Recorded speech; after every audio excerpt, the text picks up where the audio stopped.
But God, being a wise God who knows how to prepare people through seasons and ready them for the promise, knows that Joseph, that you have a dream, it's not enough for me to wake up and take you and shoot you into that promise. It doesn't happen like that. So what I will do is I will take you through seasons of preparation. First obscurity you will experience is the pit. The next preparation phase is Potiphar's house. I'm going to test you in the area of character. If you pass that one, you're good to go. But that's not enough. I'm also going to test your ability to solve, because what will elevate you in this life is your capacity to solve problems. So Joseph, are you ready? Before you enter prime ministership, there's a process. This dream you claim you have ability to dream and interpret, you must first of all interpret the dream of somebody who is at the same level with you before you interpret the dream of somebody who can reposition you. So what God did was orchestrated an event, and Pharaoh's servant had to connect with Potiphar's servant called Joseph in the prison. And this man had to use the cupbearer and the baker of Pharaoh to test run his ability to solve problems. He didn't waste that season. Most of you have little things you're put in charge of to take care of, whether in church, whether in your business, whether in somebody's company or wherever, and you are abusing it. And you are asking God to make things right in your life. God, bring me to a season of this. It doesn't happen like that. It doesn't. It was when Joseph passed the test of interpreting the dream, that was the first time he interpreted somebody's dream. All the while he was only talking about his own dream. You can talk about your dream from now to tomorrow. If you can't find how your dream can interpret other people's dream, you will never find access to the throne. I don't care what you think you want to become. Whatever you want to become is at the mercy of what you are helping other people become. Whatever you want to become is at the mercy of what you are helping other people solve. The problems you are helping other people solve. Whatever you want to become is at the mercy of the service you are rendering to make some other person's vision come to fruition. Just like I told my son here, I told him, get ready, train yourself, prepare. I said, one day you'll be in the plane with me, traveling to Canada, traveling to US. But that is how God makes people's dream come true. You have to be diligent on the drums. Are you seeing how it works? You have to master, you have to develop, train yourself, rehearse, prepare, train, become too good. Then it's not just enough to be too good, you have to be faithful. Stay trustworthy, stay faithful. Then one day your pastor can look at you and say, pack your bag, you're joining me in the aircraft, we're moving to Canada, you have to play for me there. Because you now have the competence to stand in the presence of pharaohs.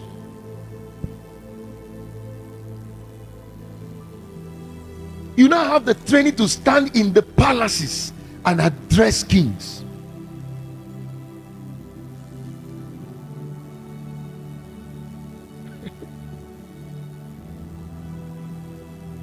It can be ushering they give you in church and you're playing with it. God might be saying, listen, it's through this same thing I want to lift you, but interpret it well.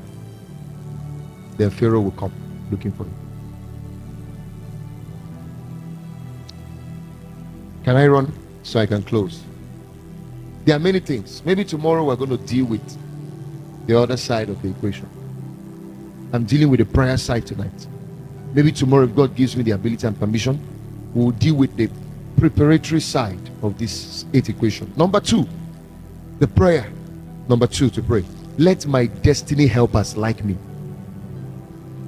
It's one thing for them to see you. It's another thing for them to like you.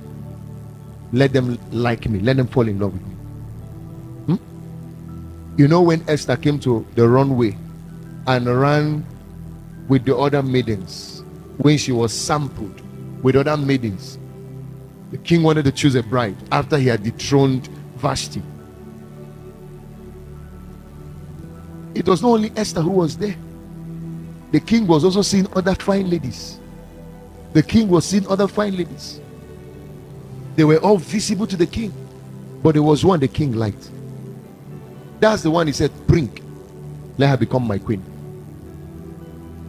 The prayer is, Lord, when my destiny helpers see me, see somebody who needs you, who values what you carry, may see you. For him to help you, he has to like you. And the king fell in love with that lady immediately and said, that's the one. You can fight for a contract with 500 people, but just one person will go home with it. The prayer to pray is, Father, let the king see me and like me. Let me stand out amongst them all. Are you seeing how destiny is wired? Are you seeing how things happen for people? Are you now understanding the mathematics, the arithmetics, and the geometrics of life? Things don't just happen, my friends. God can begin to put some fragrance of likeness on you. You begin to smile in a way that makes people like you. You begin to walk in a way that makes people like you. You begin to speak in a way that makes people like you. Just the way your sound, the sound of your voice just makes somebody like you. Your walking style changes. Before you used to waka, now you start walking. The way you walk like somebody who is going nowhere, it just changes. You start behaving responsibly. Somebody sees you and just say, Kai, I like your comportment. And that is it.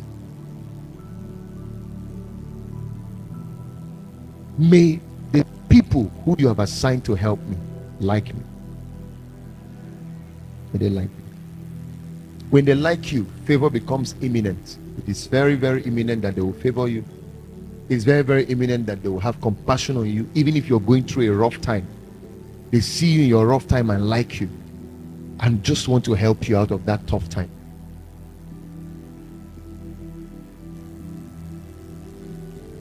I wish I had all the time.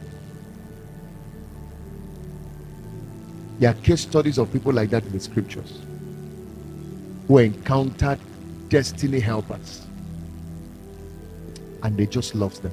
Of course, Pharaoh is one of such person with Joseph. Just love them. You see, David, there's something I like about David and his story with God.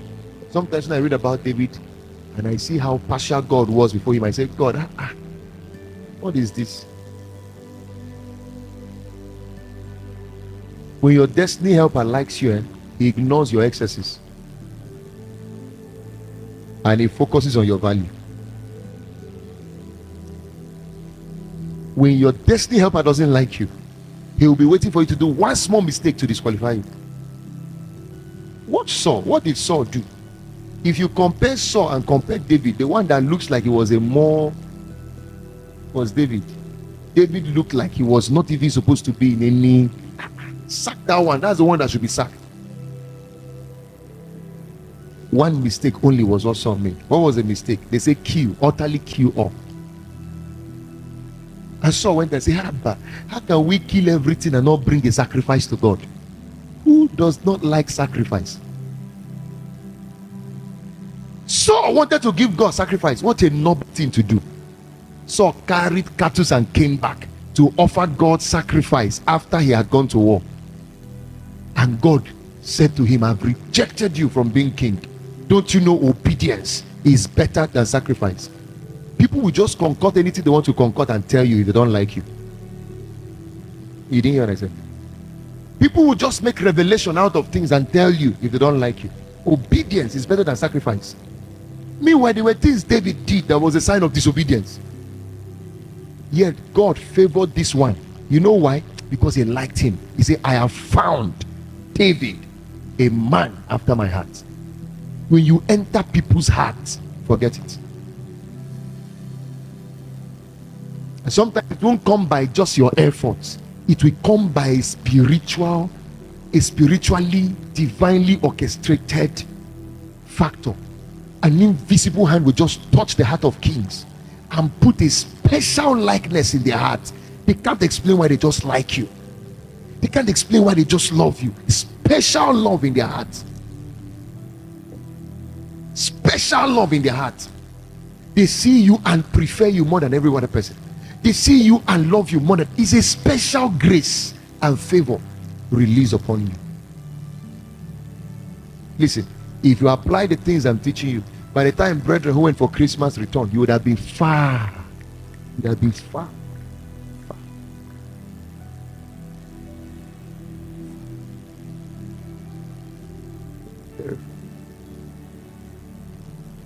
There are people you can go to now and ask something from. Please, can you do this for me? They'll be looking at you. I don't have it. Another person just calls them in your presence and they're asking, please, what can I do for you? Don't be quick to say the man is wicked. No, he's not wicked. Just say, Father, that thing you did in his heart on behalf of the person who just called, do it in the heart of people who has to favor me in this world.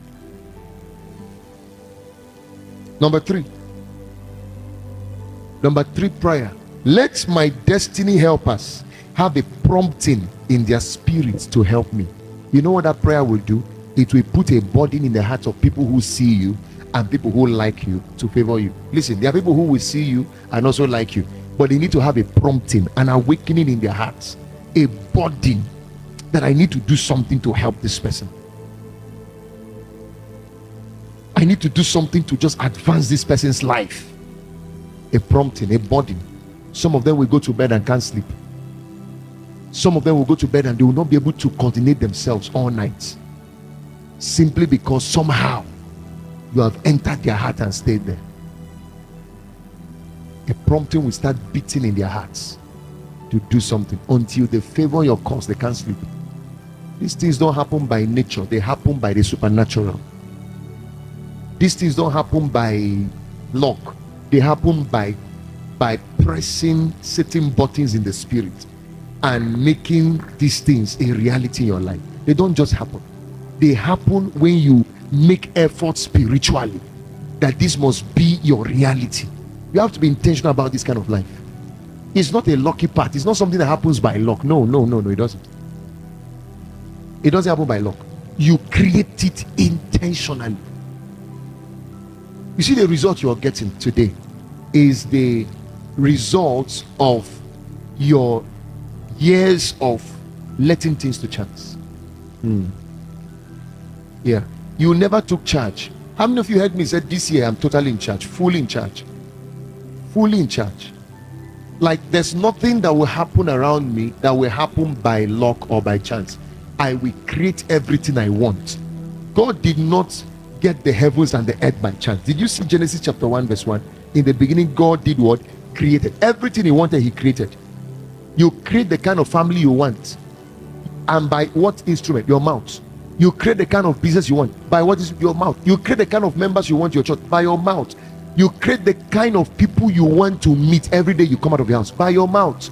You create the kind of customers and clients you want by your mouth. That's where the power for creating your life is. If God could put that power to use, is it you who will be playing with it and expect things to go right with you? Never. Sometimes people come to me for counseling. I tell them, all these counseling people are coming for this call. You're wasting my time. I'm wasting your time. Let me show you the manual. See the instructions in the manual. Obey them. You will see the results. Follow the manual. You worry about things you should not be worrying about. You worry too much. Position yourself. Stop worrying. Things are not working. I'm distressed. I'm depressed. I'm going down. I feel bad. Stop all that. Check the manual. What are the instructions in the manual? Obey them. Obey them. Use your mouth to create your world. Use your tongue to create your future. Let my destiny helpers have a prompting in their spirit to help me. Number 4, let my destiny helpers have what it takes to help me and be generous to help me. Let them have what it takes. You see, there are people who will sincerely like you and people who will sincerely have a prompting and a leading in your heart to help you. The problem can become the fact that they don't have what it takes to help you. Have you met people who like you? You know, if they had the money they would have given you. They love you so much. They have some promptings, some leadings in their hearts. They wish they could help you. They meet you and say, oh my brother, oh my sister, I see the phase of your life and what you're going through, and I wish earnestly I could, and they're sincere about it. Many persons that are around you are stranded, they can't help you, but sincerely they want to help, but they don't have what it takes. You know the prayer to pray, Father, bring before me people who have what it takes. They see me, they like me, they have a leading in their hearts to help, but they also have the resources. There's a need of 100 million naira in my life, or a need of 1 billion naira in my life, and the person you have sent my direction have capacity to do it. Peter loved Jesus, James loved Jesus, John loved Jesus, Thomas loved Jesus, Nathaniel loved Jesus, Andrew loved Jesus, Matthew loved Jesus. But listen, concerning providing the tomb where he was going to lie, they didn't have the capacity. If they had the capacity on the premises of their liking Jesus and loving Jesus, they would do it without being told twice. For them to have followed him that number of 3 years and whatever, sacrifice their business and follow, it means they liked the man. And if they had what it takes, they would have offered it on the spot. But they did not have the capacity to lift this man from the cross and put him in a grave. It took one man called Joseph of Arimathea, who had means, wealth, connection, political connection, and economic connection. It took that man to say, give me the body, I have a tomb where I can put him.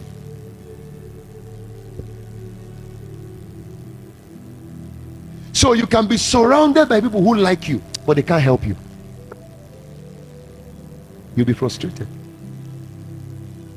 You can be surrounded by people who have a burden, they want to help you, but they can't.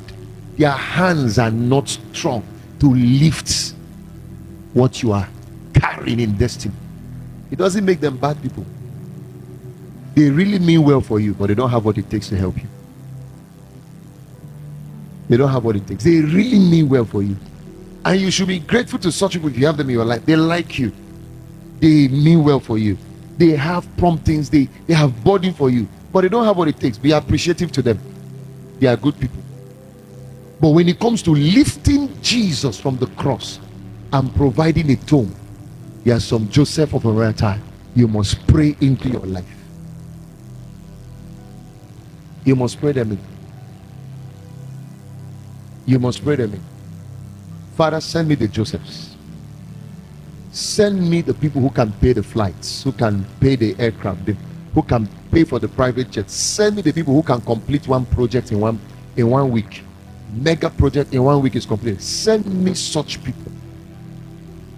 May my vision not decay on the cross. Provide a tomb where this vision will rise from. Provide the tomb. Provide the Joseph of Arimathea who has the tomb to incubate this vision for 3 days, and on the 3rd day it rises in glory. Provide the tomb. Provide the tomb. Provide the man with the tomb. You need such people in your life, my friends. You need such people in your life.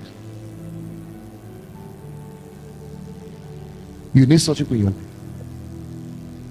This is a Kairos here. I told you the kind of teachings you'll be hearing this year will not be for church members. It's orchestrated for world changers. So people who are waiting for church service to begin don't know we have started already. 1st of January we have been fired. It's not a usual year.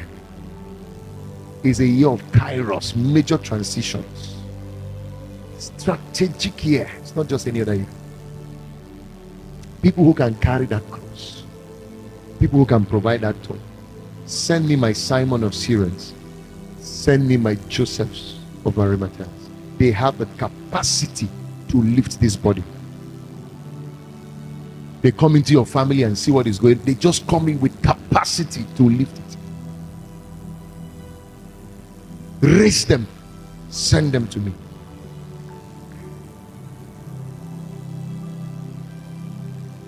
Number 5 prayer. Let my destiny helpers never run out of what it takes to sustain me. May they never fall from grace. You need to understand how the devil operates. When he sees that men have begun to come to help you, he finds a way to make them fall from grace. Pray for the people God is sending into your life to be a helper to you. Listen, there are some people God have designed them that they must stand by you. until you fulfill the calling of God for your life. When Satan sees he can't get you directly, he gets your helpers. He will shoot them. The reason he will do that is so that they don't have the muscle again to sustain you. It's a major truth.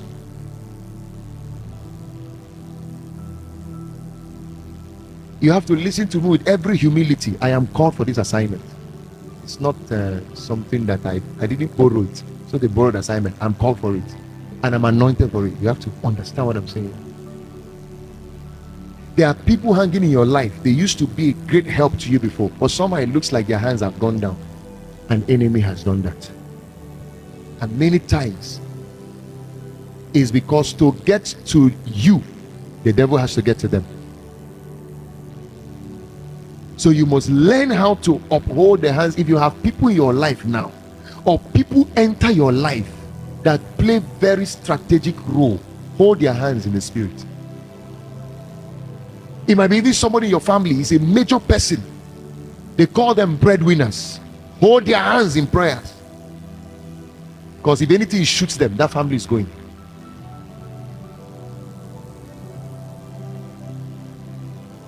It can be somebody in your life. You know God positioned this person to help me stay on course in destiny. Bah! The devil attacks him.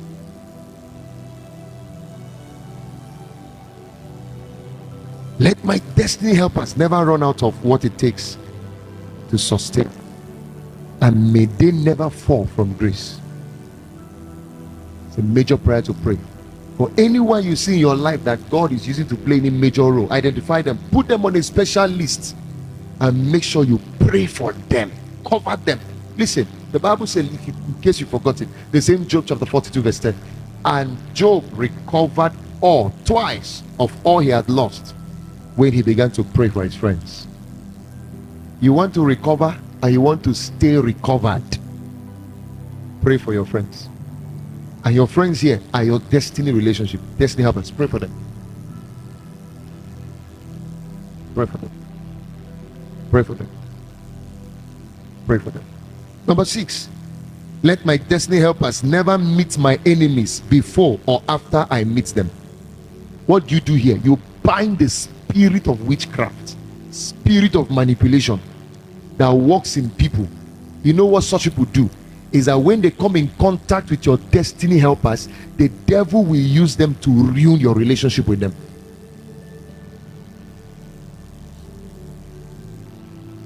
When they come in contact with people who have capacity to change your story, or people who are playing a very important role in your life, they will do everything to use their mouth to run you down. Have you ever seen somebody who used to help you suddenly stop helping you?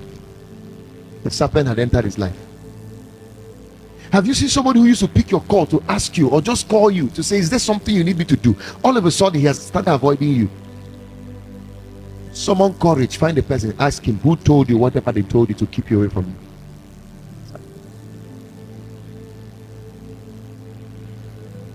Men of destiny are not ordinary people.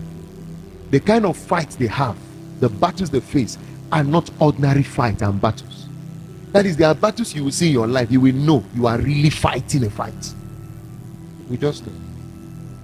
Nobody will tell you anything. You will know that, listen, what I carry is what is attracting all these things. There are people who made you a promise. They were ready to fulfill that promise the next day. It was that day they made the promise. For the first time, they met somebody who didn't like you.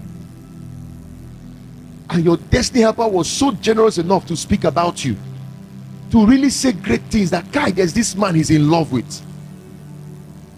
And on hearing your name, somebody just brought up a version of you that doesn't exist to rubbish you. On what account? So that that person, you don't find favor with him. So your prayers can keep your destiny helpers away from your enemies. Are you aware of that? That God can order the steps of your destiny helpers away from people that God or the devil wants to use to destroy you. God can keep them far away from your destiny helpers. I love the prayer of Jesus. You know his prayer? The Lord's prayer. You don't understand the revelation in that prayer. Our Father who art in heaven, hallowed be thy name. Thy kingdom come. Thy will be done on earth as it is in heaven. He said, give us this day our daily bread. And do what? What's the next one? And for do what? As we do what? As we forgive those who trespass against us. What's the next line? Everybody say, lead us not. Everybody say, lead us not into temptation, but deliver us from evil. Please, do you have a mouth? Are you talking or are you mumbling? Say, lead us not into temptation, but deliver us from evil. Now, this is how that prayer works. That very prayer of Jesus that he taught them. If you know how to pray that prayer, you are saved. Lead us not is not just about you. It's also about your destiny relationships. You know, when the devil wants to lead you into temptation, he does it in different ways. He doesn't just do it by leading you into temptation. He can lead you into temptation by doing something that affects your destiny indirectly. It can be somebody who God has put in your life to lift your head, and the devil can just find a way to mess things around that person just because of you. So when you pray prayers like, Father, lead us not into temptation this year of 2025. Let the part of our helpers this year, people that you have sent to help us, may their legs not stumble in the wrong direction. May they not meet the wrong people. May they not talk with the wrong people. May the wrong people be far from their lives. Don't just say, Father, lead the wrong people away from me. Yes, but also lead the wrong people away from my destiny relationships. Lead them away from me. Because one wrong person that comes into the life of a destiny helper can ruin you forever. It's an important prayer you pray. It's an important prayer you pray.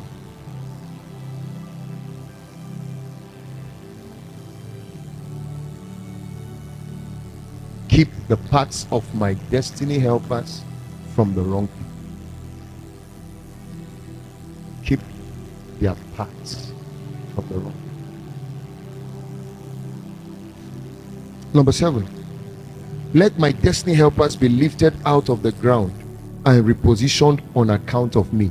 Very important prayer. There are people who God will use to lift you, but they are not lifted now. Many of them are going through battles. Many of them are going through phases of pain, of suffering, and all they need to help you is for them to rise. You know, when someone is running for governorship, he's running to become governor of his state, and people are supporting him. Do you know why they are supporting that person? Because when he wins, there's a possibility that, of course, one person will be appointed this commissioner, the other person will be appointed this commissioner, another person will be appointed something. You know, people will be placed in different positions. So everybody fights rigorously for one reason, for that man to win. And for what reason? So that when he's lifted, every other person rises on the account of his lifting. If somebody is in a better position to score a goal when a match is being played, everybody makes sure that they find a way to put the ball in that person's leg. Because if the person gets that ball at that strategic position where he's standing and he launches the ball into the net, the possibility that the whole team will go back home smiling with a trophy in their hand will be high. It's always there. And it doesn't mean that the whole team have to score. One person has to score for the whole team to win. Many times it's in the family. You know, there's a guy that carries the potential to help this whole family. There's a person that carries the potential to lead this whole house. Keep that person in prayer. He may be down now, he may not be up. He might be going through battles. You know, the battles he's going through is on the account of what he can do in that family. If the resources enters his hand, if the billions enter his hand, that's the guy God wants to use. That's the lady God wants you. Keep that person in your prayer. Father, lift this person. Lift this person. This person looks like my destiny helper. Lift this person. This person looks like he has a role to play in my destiny and my life. Lift this person from the ground and position him in the palace. You know what God did for Jacob and his entire brothers to settle them and take them away from famine? It was just to lift and reposition one Joseph. The moment Joseph rose and was repositioned and put at a strategic position, that was it. Everything turned around in a space of time. A family that would have been ravaged by famine was repositioned and given the juiciest and choicest place to live in Egypt because one guy arose from there. Pray for people you've identified. God has opened your eyes, you have seen them. These people look like they are the ones that God will use to raise me. They are your family, they are in your businesses, they are wherever they are. Pray for them. And finally, let my destiny helpers not die before I meet them or during the course of my relating with them. A story was told of a certain lady who was suffering and going through financial difficulties, and then she met the former president of Nigeria by the name of Stella Obasanjo. And when they came in contact, it was in a particular function somewhere, and then they were classmates. Stella was First Lady President's wife, Obasanjo's wife. And when she had finished this function and was going, one lady screamed her old school name, secondary school name, from the audience. And Stella Obasanjo heard her scream her name and stopped. As anybody who knows me by this name here is somebody who is coming from old, way back school. So he stopped and told the bodyguard, he said, let that person calling me come. So the person came. He said, anybody who knows me by this name would be friends. He said, yes, it is me. She introduced herself, the school and everything. They now recognize each other and shouted, hugged, greeted. And the first lady said, what is going on? Where have you been? I've been looking. How did you get here? The woman cried. He said, you won't understand. Life has been bad. My husband died. Family is this. Children are suffering. No school fees for them. No house rent. And Stella said to the woman, what can I do for you now? I'm traveling to Spain for something. What can I do for you? Just tell me anything. The woman said, Stella, you know my sister, anything, just do anything. And Stella said to the woman, I don't do anything. I do specific things. You have to tell me what you want. He said, Stella, me, I don't know, just anything. You see the problem of not preparing. The problem of not preparing. Yeah, the problem of not preparing. You will last in one season forever. That's the way it works. So the woman said, anything, Stella, anything. Stella said, okay, listen, this is what I would do. I want you to go and think about it. It looks very obvious that you don't know what you want yet. Go and think about it. I'm traveling to Spain, like I told you. I'll be back in 2 weeks' time. When I come back, this is my card. Meet me in the office. My ADC, my protocol will allow you to come as long as you have this card. Meet me so you can tell me whatever it is you want, and be sure I will do it for you. All right? And she took the card and said, oh, thank you very much. Till you come back, safe journey. Stella went to Spain for medical checkup. In the process of medical checkup, she died and never came back. That woman is still in that season. Your season of turnaround came, but your lack of preparation.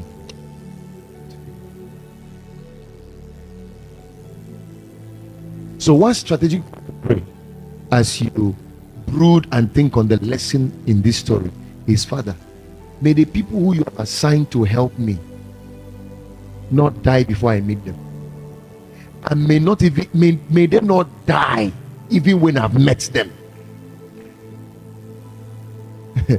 Don't you know that there are people who God wants to use to help you that Satan is looking for?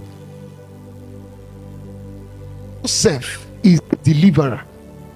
Moses is the deliverer of the entire Israel in Egypt. That's God's plan. The day God planned it, Pharaoh had his own plan. Kill every firstborn child. Make sure all the male children of Israel that are born are all put to death. The reason is so that Israel will never see help.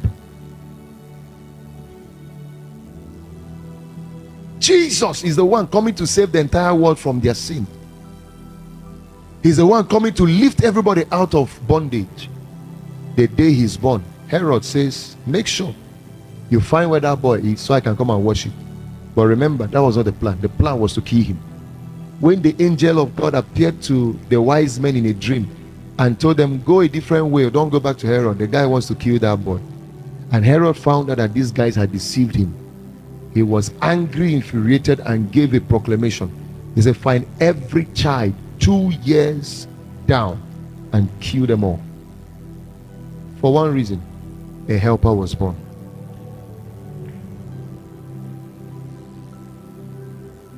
There are people God wants to help you through.